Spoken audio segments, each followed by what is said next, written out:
We begin tonight with Boris Johnson, former UK Prime Minister, also known as the only man with better hair on television than I do. Yours is far better. Good to see you. Leland, great to be with you again. Thank you. I have a prediction about this peace deal. Yes.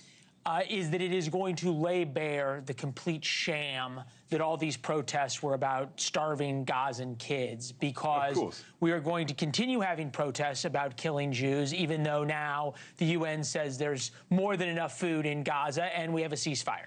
Correct. And whereas the jubilation on the part of all the protesters, all the keffiyeh-wearing middle-class kids, why aren't they out there celebrating this extraordinarily wonderful development, which is that after 2 really miserable years, we've got a deal between Israel and Hamas? Where's the cheering? Why isn't the BBC and the Guardian? I'll let you answer your own question. The answer is, well, part of the answer is that they can't stand the fact that this deal has unquestionably been brokered by Donald Trump. Would not have happened without Donald Trump, and that sticks in their craw.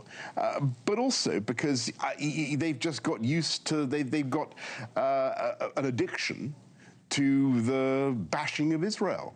And, is it the bashing of Israel, or is it the hating of Jews? I'm afraid that the one has now shaded into the other.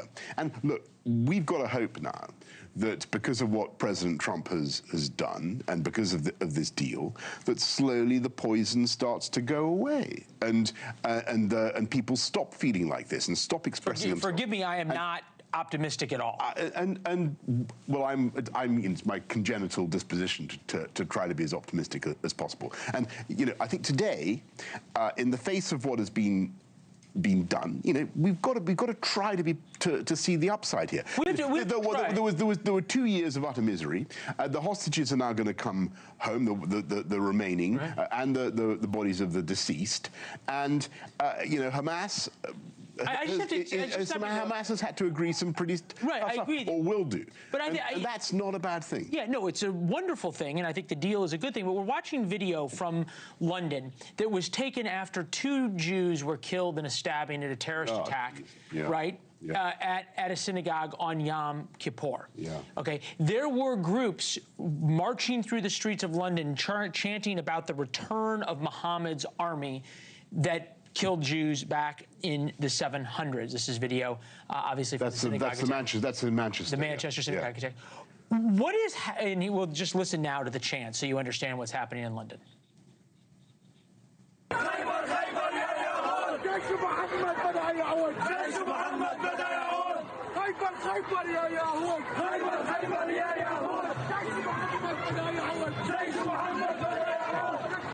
That is the streets of London. It's appalling. That doesn't have anything to do with Gaza. That has to do with calling for the murder of Jews. And I say this really respectfully. What has happened to your country? Well, look, I think we've got a situation that's been allowed to develop, principally by the Labour Party, that's completely, who now in control, that's unacceptable. I used to run London. I was the mayor of London for 8 years. And we had a very simple doctrine. You don't import onto the streets of London the tensions and hatreds of international disputes. We're a city that tries to bring people together. We never had stuff like that. And I think what's gone wrong is that the Labour Party, I mean, you know this very well, I'm sure our viewers know this, the Labour Party is now really, really terrified of offending its Muslim voters, and so they're not doing anything enough to calm this thing down. We can also say that about the Democratic Party in the United States, and that is my question to you. I don't know enough about the Democratic Party in the United States and what they do, but I hear there's in Michigan and stuff. There's some. Well, Michigan, and you have a guy now who's going to be the mayor of New York, who is Hamas adjacent, or at least Hamas sympathetic. What is the warning to the United States about what might be coming? So I think the warning to the United States is very, very simple. It's the United States, and why I admire the United States so much, and what I was trying to do in London, and what I tried to do when I was Prime Minister, because we never had this kind of stuff when I was Prime Minister. If you come to Britain, my great-grandfather, I think I have told you this before, was a Muslim, right? He was a Turk. He fled Turkey in fear of his life. He came to Britain in 1912. He came to Wimbledon. He set up a family there. In the end, he actually went back to Turkey and still got killed anyway. Got assassinated. But his family, his descendants, we assimilated, right? You know, you look at me, you listen to me, you'd think he's British, wouldn't you? Mm-hmm. Yes? Okay? And that's because, and that's what should happen. Well, now the beauty of America always has been that if you come to America, you become American. And you pledge allegiance to the flag, which is a great thing. I think do you still do that in schools? Depends on the school. You mean that's not mandatory anymore? No. I think that's a great thing to do. I think it's a really, and I think we should have something like that in the UK. So when you ask, you know, what's good, I think we need to do that. We need to have just be frank with people. When you come to a country, you should learn to love that country and its traditions.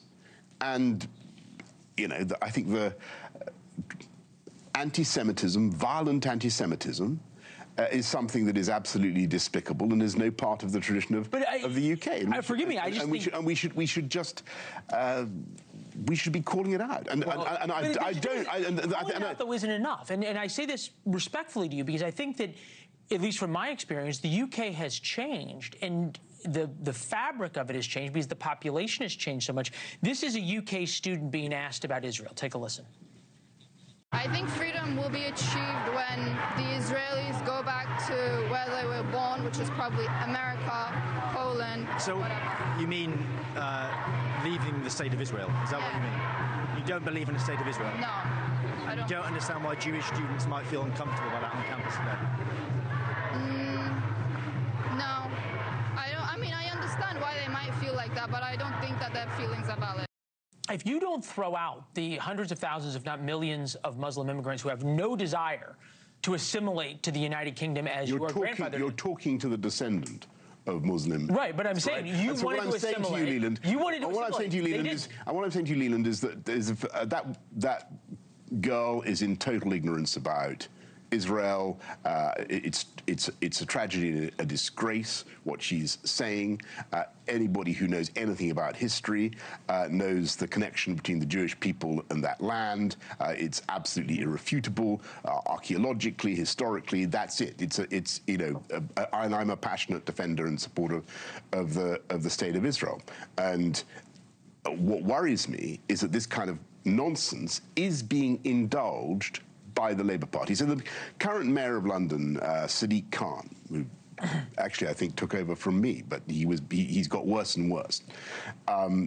He says, you know, from the river to the sea is not an anti-Semitic thing to say, but ultimately it is.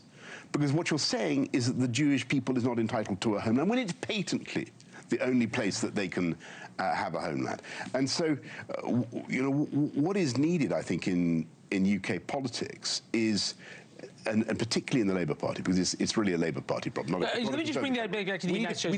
We need to call this thing out. And what I hear, Leland, and I may be wrong about this, but I'm now hearing that even here in America, on the conservative side, some of the right, is that right? Some of the right-wing commentators? There is some flirtation on the right. Is there some sort of, what is that about? Well, it's a problem. The much bigger problem is it on the left. And I guess the question to you is, what is your warning to the United States about what has happened in the UK in the name of tolerance? So how does the US stop it? By doing what the United States has always done, and that is believe in the flag and the great Commonwealth of the United States, and insist that people who come to the United States abide by American values and believe in American freedoms, because that's why they come. That's why this country is loved and admired. The US is loved and admired around the world. And you throw that away, you know, it'd be a disaster. It's a good warning. Lovely to Prime see you. Minister, good to see you, sir. Thank you. And thank you for giving me a copy of your book. Yes. Which I'm shamelessly going to plug on your behalf, since you're probably too modest to do so. I will read it on the plane back home. I appreciate that. Plug it after you read it. I will, okay. Thank you for watching. Subscribe below and download our NewsNation app right now on your phone, and you will get fact-based, unbiased news for all Americans.